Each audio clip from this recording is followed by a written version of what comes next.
Have you noticed? Only women are left in the marriage market. There's a hot search about blind dating, saying that at blind dating events in Shenzhen, Nanjing, and Qingdao, the gender ratio has become imbalanced to 1 to 50. In January this year, a notice was posted in Chengdu People's Park's blind dating corner, saying that the spots for women were full and registration was temporarily suspended. In Shanghai, it said that the gender ratio in the blind dating market has exceeded 1 to 9, meaning 9 women are competing for 1 man. Recently, I encountered the most outrageous thing. A woman born in 1993 approached me and immediately listed 3 non-negotiables. The first one is no interest, no house, no car, no savings. These 3 non-negotiables. The second is that height should not be less than 1.8 meters, and the third is that in the contact list, if there are more than 5 people of the opposite sex. After hearing these conditions, I said, the first 2 conditions alone would exclude 90% of Chinese people right off the bat. And then you say there can't be more than 5 members of the opposite sex on WeChat? That's a bit overbearing, isn't it? The woman then said, you don't understand, this is called love. This is possessiveness. Guys like clingy women. At that time, I couldn't be bothered to argue with her, so I just said, you're here to choose a consort, and I'm not up to the task. Hello everyone, welcome to the Looking at the Mainland program. Recently, a piece of news has sparked heated discussion. At a high-end blind dating event in Nanjing, not only can men enter for free, but women have to pay thousands of dollars in registration fees. Even so, the gender ratio at the scene is still shockingly disproportionate. It actually reached 1 to 50, meaning 50 women competing for 1 man. This extremely imbalanced situation is not an isolated phenomenon. Let's take a look together. At the all-female blind dating convention in Jing County, Wuhan, more than 700 women attended and were left dumbfounded. The rule at this blind dating convention was that men could enter for free, while women had to pay 3,800 yuan to get in. It was thought that if men could enter for free, many would show up. But to everyone's surprise, more than 700 women dressed up to attend, but not a single man showed up. To this day, they probably still can't figure out why. Last year in Hangzhou, a blind dating event was also held. At the scene, there were hundreds of women, almost no men. However, the difference was that men had to pay 2,000 yuan to enter, while women could enter for free. Many people couldn't understand it. You charge men and they don't come, that's understandable. But you charge women, and they don't come either. That's really puzzling. It's been reported that the number of holy women in Wuhan has exceeded 1 million, and women over 30 are overlooked. A similar situation has occurred in Liaoning. At dating gatherings, women have to pay to enter. Let's take a look together. Someone even asked me, are women charged Ruji? You don't know how scary the gender ratio is here in Yinkao. Here in Yinkao, the ratio of excellent men to excellent women is 5 to 1. That means one excellent man has 5 women watching him. You're asking if women are charged? They definitely are charged. In blind dating parks, one can often see scenes that are both real and cruel. The gender ratio is severely imbalanced, with far more women than men, and the competition is extremely intense. Many women are willing to accept any conditions, even offering to pay for the house and car, just to get married sooner. Whether they are kindergarten teachers or university professors, they all wait in line for an opportunity. Families are fully mobilized to help find a partner, bringing dowries and asking for no bride price, just to secure a reliable future for their daughters. Let's take a look together. It's really intense to marry a daughter out in Xiamen now. Just got back from Xiamen and was stunned. Many mothers-in-law are directly saying, no bride price, no car, no house, and even offering a house.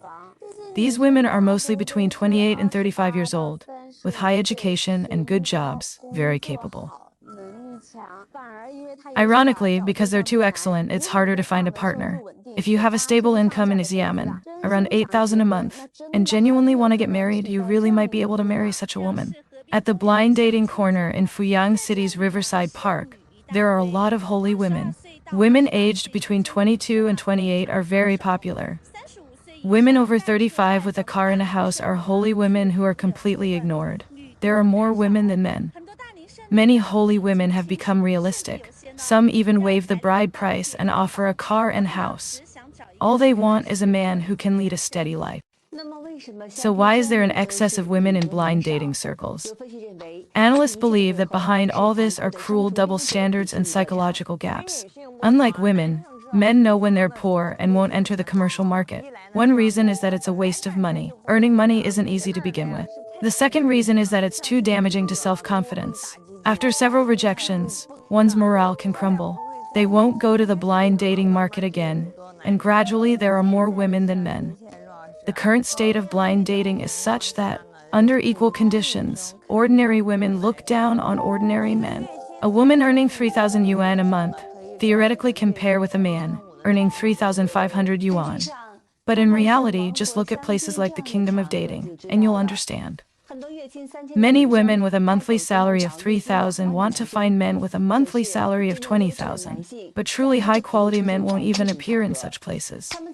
They have already been snatched up by women with sharp eyes and decisive actions. Men who are not as outstanding have little choice and even less presence in the dating market. Some people, after several failed attempts, simply choose to withdraw and no longer participate in this open market emotional game. Additionally, in cities like Beijing, it's said that the ratio of single men to women is conservatively estimated to be 1 to 10. Many women fantasize about an ideal type who has a house and a car and treats them well, but in reality, there are hardly any choices left. Just now, a 37-year-old female PhD came to sign up for online dating. She graduated from 211, earns hundreds of thousands annually, is from Anhui and has a house and a car in Beijing. Her job is also good. She took a liking to a male master's graduate from a 985 university who is 3 years younger than her. This female PhD felt she was getting old and couldn't delay anymore. She also thought the guy was pretty good. She went to add the guy on WeChat, but he refused her, saying they were not suitable and she shouldn't add him. The woman said, "Look, our educational backgrounds, jobs, and family backgrounds are similar." The man then asked the woman, "Who will buy our marital home after we get married?" The woman candidly stated that she already had a house and a car in Beijing and asked the man to move in with her. They could share the mortgage, but the man hesitated after hearing this. He asked, "The house is in your name, but I have to help pay the mortgage. Is that really fair?" He added that although the woman had a good career and a high income, he was busy with work, and so was she. They were always running around. They hardly had any time to spend together, and he preferred to find a down-to-earth, family-oriented woman. High education was secondary. In the end, the man brought up a sensitive yet realistic issue. "To be honest, I think you're slightly too old. I have to consider the future issue of children." Although he was subtle, this statement highlighted a hurdle that many women cannot avoid in marriage and dating: the pressure of age on one's sex appeal. Another matchmaker frankly revealed the reality, as she deals with countless single men and women every day. To be honest, many people who come to find a partner seem to be wishing for everything, but reality is harsh. In Beijing, the ratio of single men to women is already 1 to 10. This is my conservative estimate. The truth is something I dare not mention here. However, many people don't realize their own situation. Daily, many older single women come with wishes, and that's one thing. But even those who are divorced and have children come with wishes, and that's another. There are even 60-year-old women who have started wishing, you know what I mean? She said, "I want to find a man about my age with good conditions, owning multiple houses in Beijing, treating his children well, and handing over his pension to me. The marriage must be like this and that." I was puzzled and asked her, "What can you offer the other person? Can you give him another child? Or make his hormones surge again? And find someone about your age with good conditions? People with such conditions wouldn't consider you?" Many women sigh that when they were young, they thought a free and unrestrained life was ideal. But at 38, they suddenly realize that a life without marriage, children, or intimate relationships feels so hollow and whitewashed. The thought that I'm already 38 has been on my mind these past few days. I'm 38 and still unmarried, childless, and without a boyfriend. I don't even feel like going out and playing anymore. The life I used to dream of is now my reality. No worries, free to travel anywhere, but I never thought that when I actually had this kind of life, the freedom to do whatever I wanted with no one to stop me, it would feel so empty. When I was young, I didn't want to admit it, but now that I'm this age, I truly feel how important a family, a spouse, and a child are. Without these, your life has no anchor, even if you live well on your own.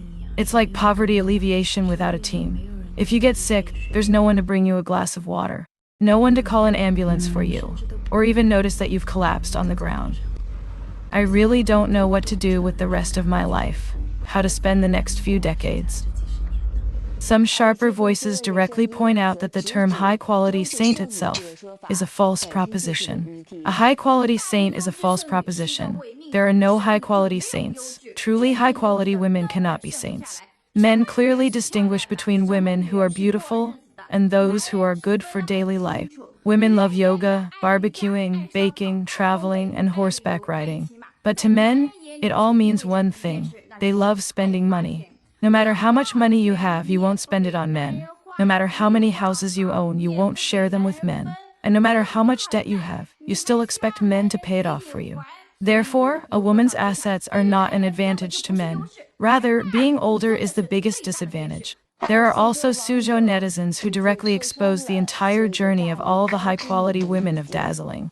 Do you think that those dazzling, saintly women in Suzhou are all high appearance and high income because of their careers, so they delayed finding a good partner? Let me tell you, actually, most of the dazzling, saintly women in Suzhou are born in rural areas. They have associate degrees or ordinary bachelor's degrees. Their income is not high, they have no house or car, their appearance is average, they are mentally immature, and they have strong feminist thoughts. Quality men generally don't want to deal with them, and those with average conditions, they look down upon. In the end, these goddesses might just marry their dreams. These voices seem to reflect many issues existing in the contemporary Chinese marriage market. At the same time, the dazzling saintly women in China are also facing new competitors. The aggressive entry of foreign brides has made the matchmaking corners in Beijing, Shanghai, and Guangzhou somewhat fantastical recently. A blonde Russian girl holding a sign that says "Don't think. Just want a Chinese man" is competing with local girls for partners. A 2000-born Russian master's student from Beijing's Zhongshan Park. She says she has 2 villas and a farm in Russia, and her only requirement for marriage is it. To find a reliable Chinese guy, the dowry can be just a little bit. The matchmaking corner in Chengdu is even more extreme, with a Russian girl directly stating with house and car ready. The dowry is only 8,800 yuan. This is not about finding a partner, it's clearly about stirring up trouble. Civil affairs data shows that the number of international marriage registrations in 2024 increased by 23% year-on-year. Among them, foreign brides account for as high as 70%. This 70% has almost shattered the long-held myth of gender advantage for some local women.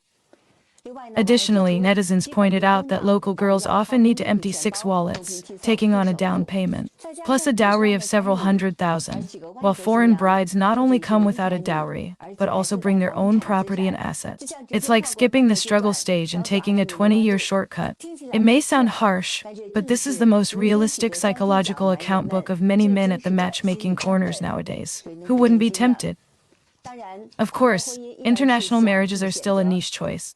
What really makes contemporary young people hesitate about marriage is the harsh reality pressing on their heads.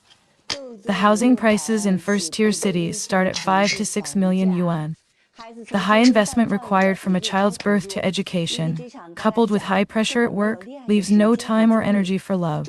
These are the root causes of the distorted marriage market.